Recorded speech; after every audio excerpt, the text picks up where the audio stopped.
नमस्कार, मेरा नाम अभिषेक देवनाथ है और आज हम हमारे करंट अफेयर्स की वीकली करंट अफेयर्स की सीरीज में अगली स्टोरी देख रहे हैं, नई स्टोरी देख रहे हैं, जो कि आरटीआई एक्ट से रिलेटेड है। इस पे आने के पहले हमने पिछली क्लास में जो भी पढ़ा था उसको समअप कर लेते हैं एमसीक्यूज के थ्रू। कुछ मल्टीपल चॉइस क्वेश्चंस हैं पिछले क्लास से रिलेटेड, एक बार सॉल्व करके देखते हैं। पहले क्वेश्चन में पूछा है Gandhi ji return from South Africa on 9 January 1915। ये डेट आपको ज़रूर याद रखनी होगी, बहुत काम की डेट है ये। A date now celebrated as which Indian observance. तो आज की तारीख में हम इस डे को सेलिब्रेट करते हैं, किस नाम से सेलिब्रेट करते हैं वो पूछा जा रहा है। तो कॉन्स्टिट्यूशन डे तो नहीं है, वो तो 26 नवंबर 1949 है ना। 26 नवंबर को हम करते हैं। इंटीग्रेशन डे भी नहीं है, वो तो पटेल साहब ने किया है। खैर गांधी जी का भी उसमें हाथ है। मार्टिर्स डे भी नहीं है। जिस दिन गांधी वापस लौटे 9 जनवरी 1915 को, उस दिन हम प्रवासी भारतीय दिवस मनाते हैं, जिसको एनआरआई डे भी कहा जाता है इंग्लिश में। अभी मैं जहां से रिकॉर्ड कर रहा हूं, इंदौर में हूं फिलहाल में। 2023 में जब इंडिया की G20 की चेयरमैनशिप थी, तो यहाँ इंदौर में ही प्रवासी भारतीय दिवस ऑर्गेनाइज कराया गया था। आगे देखते हैं क्या पूछा है। Which organisation was founded by Gandhi in 1894 to promote the interest of Indians in South Africa. Specifically लिखा है साउथ अफ्रीका में कौन सी ऑर्गेनाइजेशन फाउंड की गई है। तो इंडियन नेशनल कांग्रेस तो यहीं फाउंड की गई है भाई, 1885 में।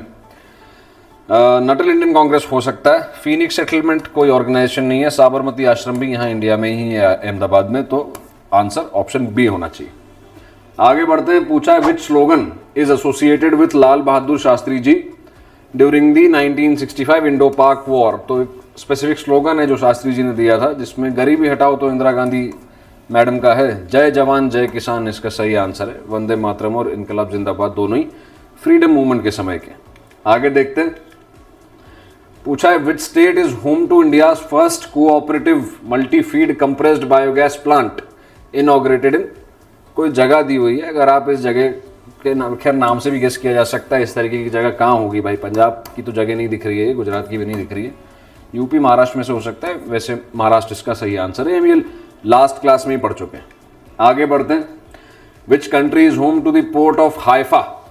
ये भी हमने लास्ट क्लास में देखा है। अडानी पोर्ट जो है फिलहाल वो ऑपरेट कर रहे हैं हाइफा पोर्ट को।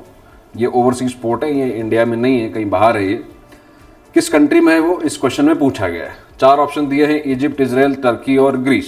तो इसका सही आंसर है इजराइल। रिसेंटली जो यूएस ने, अभी जब मैं ये रिकॉर्ड कर रहा हूँ तब तो गाजा का वो पीस मीट भी हो चुका है इजिप्ट में जो होना था, पर उस समय पे यूएस ने कोई 20 point Gaza peace plan launch किया था। तो उसके कॉन्टेक्स्ट में हमने ये सब देखा था। तो हाइफा पोर्ट की तब बात हुई थी, जो कि इजराइल में, आपको याद रखना होगा। चलिए अब फाइनली हम आज का जो टॉपिक है हमारा, जो हमको देखना है, उस पर आते हैं। क्यों पढ़ना पड़ रहा है हमको ये? क्योंकि अभी रिसेंटली आरटीआई एक्ट को, राइट टू इंफॉर्मेशन एक्ट को 20 साल हो चुके हैं।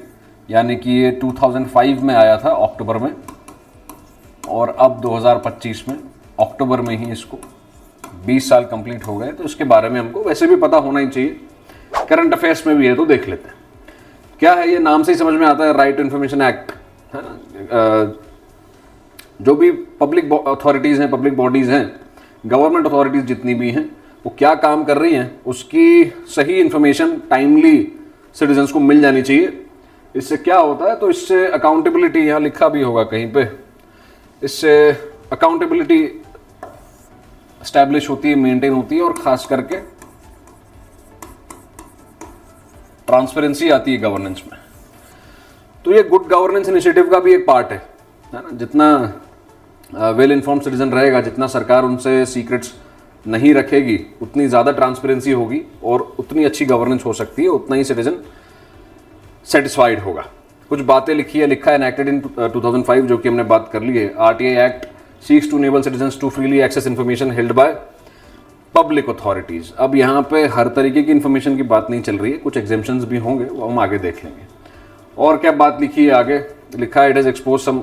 क्यों काम का है भाई? तो इन्होंने कई, इस एक्ट के थ्रू कई सारे हाई प्रोफाइल स्कैम्स जो हैं वो एक्सपोज हुए हैं। जैसे कि 2G स्पेक्ट्रम, ए राजा वाला जो स्कैम है वो बड़ा इंपॉर्टेंट है, ये भी इसके थ्रू रिवील हुआ है, या फिर कॉमनवेल्थ गेम्स वाला जो घोटाला है वो हो सकता है। तो इससे एक गुड गवर्नेंस की तरफ हम बढ़ते हैं, अकाउंटेबिलिटी और ट्रांसपेरेंसी स्टैब्लिश होती है गवर्नेंस के अंदर, तो बड़ा सिग्निफिकेंट स्टेप है हमारे यहाँ पे। एक और ख़ास बात है कि राइट टू इन्फॉर्मेशन जो है वो मामूली साधारण सा लीगल राइट नहीं है, जबकि ये कॉन्स्टिट्यूशनल राइट है। सिर्फ कॉन्स्टिट्यूशनल राइट नहीं है, ये एक फंडामेंटल राइट भी है ना। फंडामेंटल राइट का मतलब होता है कि जो गारंटीड राइट्स हैं, जिनके वायलेशन पे आप सीधा सुप्रीम कोर्ट जा सकते हैं उनको क्लेम करने के लिए।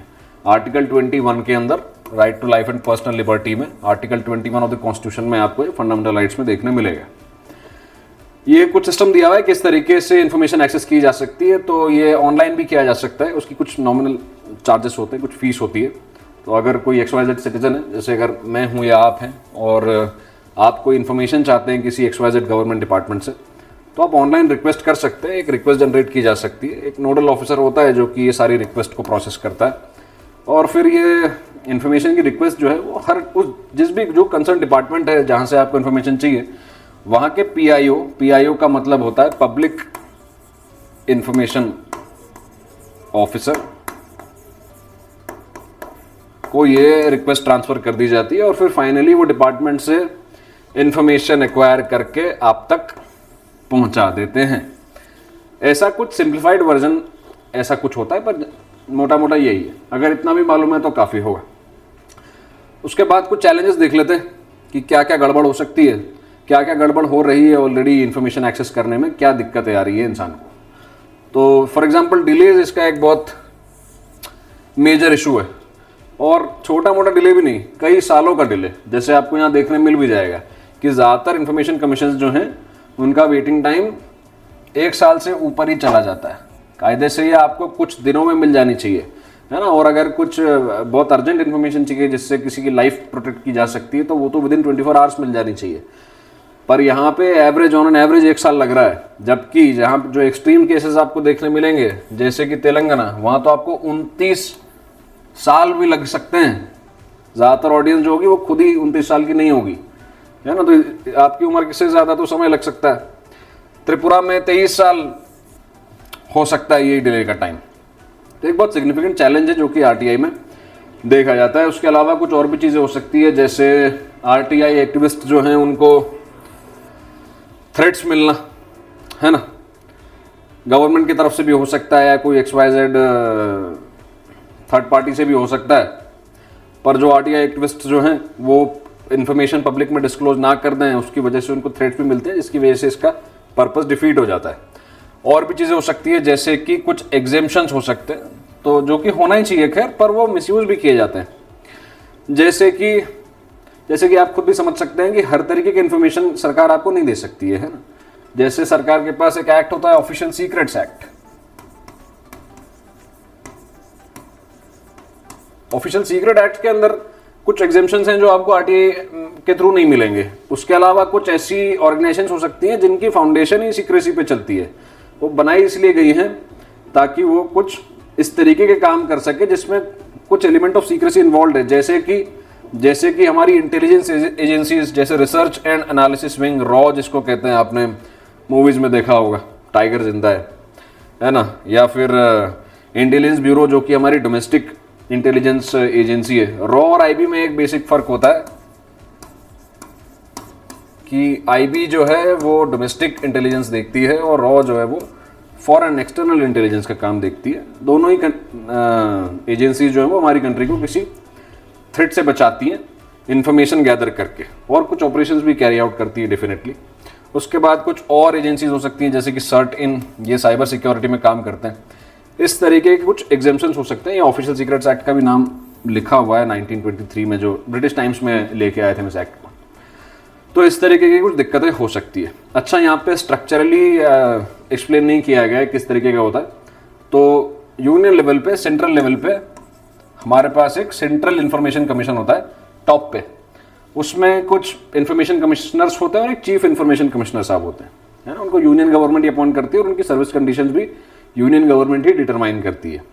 उसके अलावा हर स्टेट में भी, जैसे फिलहाल 28 स्टेट्स और 8 यूनियन टेरिटरीज इंडिया में, तो हर स्टेट में भी स्टेट इंफॉर्मेशन कमीशन भी होती है, जिनके अंदर अगेन कुछ इंफॉर्मेशन कमिश्नर्स होंगे स्टेट के, और एक स्टेट के चीफ इंफॉर्मेशन कमिश्नर भी होंगे। तो यहाँ पे जो बात लिखी है, जो तेलंगाना और त्रिपुरा की हमने बात की, यहाँ पे वो स्टेट इंफॉर्मेशन कमिश्नर्स की बात कर रहे हैं। वैसे ही एक सेंट्रल गवर्नमेंट के पास भी, यूनियन गवर्नमेंट के पास भी होती है इंफॉर्मेशन कमीशन ऑफ इंडिया या फिर सेंट्रल इंफॉर्मेशन कमीशन। ठीक है, आगे बढ़ते। अब कुछ हमारे पास फैक्ट शीट्स हैं नेशनल और इंटरनेशनल करंट अफेयर्स की। आज की स्टोरी हमारी राइट इन्फॉर्मेशन वाली हो चुकी है। देखते हैं क्या क्या दिया गया है। कुछ फैक्ट्स हैं, जैसे कि अभी रिसेंटली इंडियन मोबाइल कांग्रेस जो है एक मीट होती है, एशिया की लार्जेस्ट टेलीकॉम मीट है ये, जो कि टेलीकॉम मीडिया और टेक्नोलॉजी इवेंट से रिलेटेड है। ये हमारे यहीं पे ही हुई है, एशिया की लार्जेस्ट है, तो सिग्निफिकेंट भी है, याद रखना। ये हमारे यहाँ कहाँ हुई है? तो जनरली कोई मीट होती है तो नेशनल कैपिटल में ही होती है, न्यू दिल्ली में। प्राइम मिनिस्टर साहब जो हैं उन्होंने इसको इनॉग्रेट किया है। उसके बाद एक और नेशनल न्यूज़ में एक और चीज़ हमको देखने मिलेगी। एक इम्पोर्टेंट प्रोजेक्ट है जिसका नाम है प्रोजेक्ट वाटरवर्थ। क्या है ये? तो मेटा का ये प्रोजेक्ट है, जिसको आप फेसबुक के नाम से भी जानते हैं। अब उन्होंने अपना नाम मेटा कर लिया है। खैर, लिखा है Meta platforms has chosen Mumbai and Visakhapatnam. जगह आपको याद रखनी है, दोनों की दोनों ही पोर्ट सिटीज़ हैं। क्यों इन पोर्ट सिटीज़ पे किया गया वो अभी ये सेंस बनेगा, दिखेगा आपको। As the landing site for the India leg of its $multi-billion under sea cable project, जिसका नाम है वाटरवर्थ। क्या है थोड़ा सा उसके बारे में और बताया गया। It is a subsea cable initiative by Meta aimed at strengthening global data connectivity. तो समथिंग डेटा से रिलेटेड है। थोड़ा सा मैं आपको समझा देता हूँ कि ये सबसी केबल क्या होता है। इसको वैसे हम ऑप्टिकल फाइबर केबल कहते हैं साधारण भाषा में, ऑप्टिकल फाइबर केबल। अब मुझे नहीं पता कि आप लोगों में से कितने लोगों को ये समझ आता है कि दुनिया में इंटरनेट कैसे चलता है। मुझे भी नहीं पता था जब तक मैंने पढ़ नहीं लिया था। मुझे पहले लगता था कि सैटेलाइट्स के थ्रू शायद इंटरनेट चलता होगा, पर ऐसा होता तो है, पर कन्वेंशनली ऐसा नहीं होता है। ऐसा भी रिसेंटली एक नई टेक्नोलॉजी आई है इलॉन मस्क की, स्टारलिंक नाम है उसका। उसके थ्रू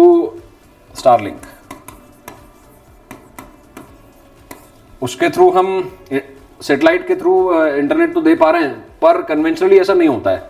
इनफैक्ट जो मैं ये रिकॉर्ड कर रहा हूँ और जो आप जिस तरीके से आप तक पहुँचेगा ये, और आप जो इंटरनेट फिलहाल यूज़ कर रहे हैं, वो स्टारलिंक सैटेलाइट बेस्ड इंटरनेट नहीं है। वो किसी और तरीके से काम करता है। वो कैसे काम करता है? ऐसे काम करता है, ऑप्टिकल फाइबर केबल के थ्रू। तो पूरे ग्लोब में, लेट्स से यहाँ इंडिया है ना, ऊपर China, Russia etcetera, south America, north America, Africa, Europe etcetera, Australia, इस तरीके से लेट्स से ग्लोब है।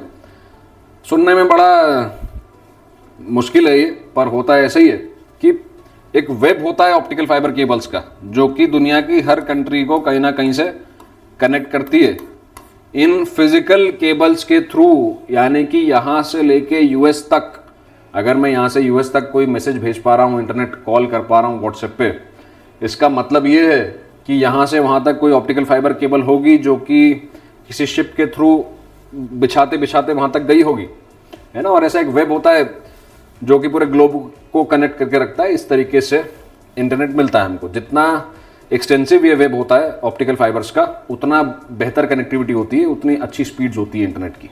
ठीक है, तो जो प्रोजेक्ट वाटरवर्थ है वो कुछ इसी बारे में है। आगे बढ़ते हमारा कुछ इंटरनेशनल फैक्ट शीट जो है करंट अफेयर्स का, उसके बारे में बात कर लेते हैं। तो ये जो न्यूज़ है यहाँ लिखा नहीं है, ये इंडिया कतर के रिलेशंस के बारे में है। Sorry, India and Qatar. तो अभी रिसेंटली हमने कोई ट्रेड पैक भी साइन किया, लिखा भी हुआ है यहाँ पे। बोथ कंट्रीज जो है वो इंडिया और कतर को रेफर करना चाह रहे हैं। India and Qatar both countries recognise the untapped potential and emphasise the goal of doubling bilateral trade by 2030। Current trade stands at approximately $14 billion. तो इसको डबल करने की बात चल रही है, यानी कि ऑलमोस्ट 28 to 30 बिलियन तक जाने की बात चल रही है। $1 बिलियन 8,000 करोड़ रुपए के बराबर होता है। तो आप कैलकुलेट कर सकते हैं कि 14 बिलियन कितना होता है। ठीक है, इसी में आगे और लिखा हुआ है कि अ की milestone was the launch of India's unified payment interface. जो यूपीआई हम रोज चलाते हैं वो अब आप कतर में भी चला सकते हैं। तो बहुत सारी फॉरेन कंट्रीज है जिन्होंने यूपीआई एक्सेप्ट कर लिया है, जैसे सिंगापुर में भी हो गया है, फ्रांस में भी हो गया है, कुछ यूरोपियन कंट्रीज भी हैं और कई सारी एशियन कंट्रीज भी हैं जिन्होंने यूपीआई एक्सेप्ट कर लिया है। बहुत अच्छी टेक्नोलॉजी है ये इसलिए। अच्छा, कतर की बात की है तो कतर का मैप देख लेते हैं, दुनिया में कतर दिखता है कहाँ पे एग्जैक्टली। तो हम कहीं यहाँ रहते हैं, ये आपको गुजरात वाला रीजन देखने में मिल जाएगा।